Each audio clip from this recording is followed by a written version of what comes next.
Welcome to Business Legal Lifecycle TV, the live TV show all about the legal aspects of your business to help educate you on complex legal terms in an easy to understand manner, to help understand why you need to do certain things in your business from a legal point of view, and to help you develop a plan for the future. Our mission at Business Legal Lifecycle is to help empower all small to medium-sized businesses around the world to get access to legal advice so that they can help build their communities and make the world a better place. Did you know that any business owner is on average 7 months away from losing everything? That is the average time it takes from a successful business to fold when an aspect of their business is not set up correctly. Have you ever wanted to get legal advice but didn't understand what was going on? Do you feel like there is a divide between lawyers and their clients? Then this TV show is for you. It is all about empowering you and your business with the knowledge and tools to ensure that this doesn't happen to you. Business Legal Lifecycle TV delivers a twice-weekly show focusing on the legal aspects of your business. At lunchtime on Mondays, we present Fast Fix Monday, a quick 5 to 10 minute show that will give you some actionable steps to consider for the week for your business. And at lunchtime on Wednesdays, we present our in-depth show of between 30 minutes and an hour, where we go through complicated legal aspects of your business in a simple to understand, plain English manner.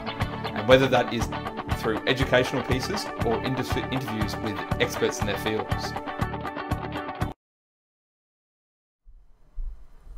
Afternoon everyone, and welcome to Fast Fix Monday. We're still in February 2018 and we're still talking about the phase about investing in property. Today we just wanted to go through 10 important things to consider before buying the actual property, and we're mainly talking about real property, so residential or a commercial type building. So we're going to go through 10 important things. As always, I'm Craig Mason. Jeremy Stretton's also here. Jeremy, you want to say hello? Hi everyone, hope you're having a good day. Almost forgot about the introductions. All right, let's kick into the 10 important things. Jeremy, you want to go with the first one? So the first one is, are there any water stains or corrosion to the walls backing onto the showers or baths? So this is a really important thing because, as we often say, you don't know what you don't know. And often there might be damage to behind showers and baths if there's water leaks. And that can let in termites and can cause all manner of problems. So have a look and see whether there's any water stains or corrosion to the walls backing onto showers and baths. Craig, number 2. Yeah, number 2, check the ceilings are not sagging. So that's... Some of it's probably going to be self-explanatory. You'll be able to see it by looking up, but some of it may not be as easy to detect. So check out the ceilings, make sure they're not sagging. Obviously, if they are sagging, then there's an issue with water that may have been leaking onto in the past. So check the ceilings are not sagging. That's number 2. Jeremy, number 3. Number 3 is to check inside the cabinets in the property and in all wet areas to make sure that there's no leak. So often we hear clients who buy houses and have water leaks in their sinks and it's damaged the cabinetry underneath. And again, water leaks can lead to termites and all manner of things. So you want to check as much as you can for water leaks. So that's number 3. Craig, number 4. Yeah, number 4, check the walls for large cracks. So obviously, if you can see a crack and it's a large one, then there's potentially going to be an issue and you want to get some more advice on that. It's the same with all of these sorts of things. You still should be getting a qualified building inspector to come out and check everything out. But these are the sorts of things you can do yourself to start with. So any cracks that are greater than sort of 2 millimeters in width, they're cause for concern, and make sure you get those checked out. And you can pinpoint the particular ones when you've got the building inspector there. So that's number 4. Number 5, Jeremy. Number 5 continues the theme of mold and water, and here you're looking for evidence of mold in bathrooms and bedrooms. Mold is one of those funny things that we often don't think much about, but can actually cause a great deal of damage to our health.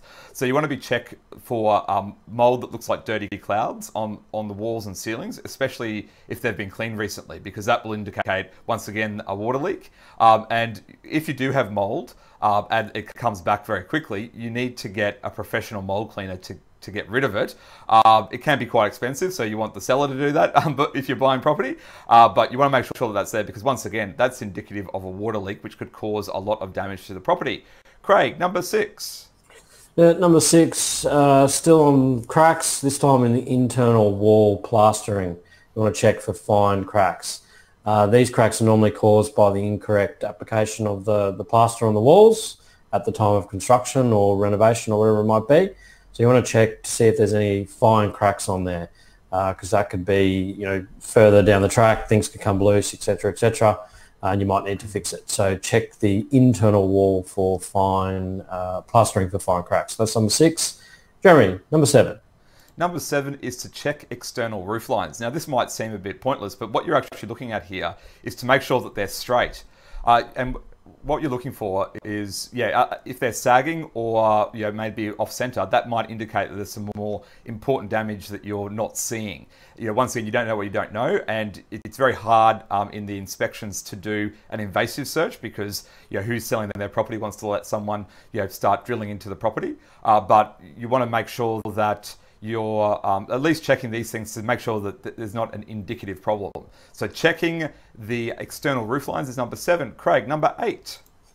Number 8 is check the roof gutters are not rusted on the inside edges. So as always, make sure you be safe when you're getting up on roofs, but you need to, obviously gutters can look fine from ground level looking up, but they could be rusted and corroded on the top side. So you want to get up there and check that out, because if they are, then that might indicate that they need to be replaced in the future. So number 8 was check the roof gutters on the inside edges. Number 9, Jeremy. Number 9 is check the roof downpipes are actually running into stormwater drains. And this is a funny one that so many people don't look at, and it can cause problems down the track. And so this is making sure that where you've got large storms, and if you're living in Brisbane where we are, you'll know that we get those quite often. And what you want to make sure is that the downpipes are running into stormwater so that the water doesn't flood the property, and more so doesn't flood into the yard. So that's a very quick check that any of us can do just by walking around the property. And if that isn't right, then you want to get that checked and fixed before you buy the property. Craig, number 10, lucky last. Yeah, absolutely. So you want to check the drain holes on the external perimeter walls. Now this is particularly important for multi-story properties. There should be small holes evident above and below window and door frames on the outside. They're usually spaced about 1200 millimeters apart, and these allow water to escape from the cavity walls. So you want to make sure that they've been done correctly, because without those holes, then water can penetrate the internal walls, and you can imagine that's going to be an issue going forward. So they're the 10. Obviously, if you're in any doubt, make sure you get a professional in to give you a detailed report. They can indicate any other things in there as well, but always get the experts in. So that's the 10 things that you need to have a look at before buying a property or when you're inspecting a property. So that's it for us today. Jeremy, what have we got on Wednesday coming up? We've got an interview with a real estate agent about property investment. So stay tuned on Wednesday for that. And in the meantime, please remember to like this video on Facebook or however you're getting your content. If you're loving what we're doing, please make a comment so that other people can find us. The show notes will be shared at businesslegallifecycle.com.au/065 because this is our 65th show. So thank you for joining us, and we'll see you on Wednesday. Thank you, everyone.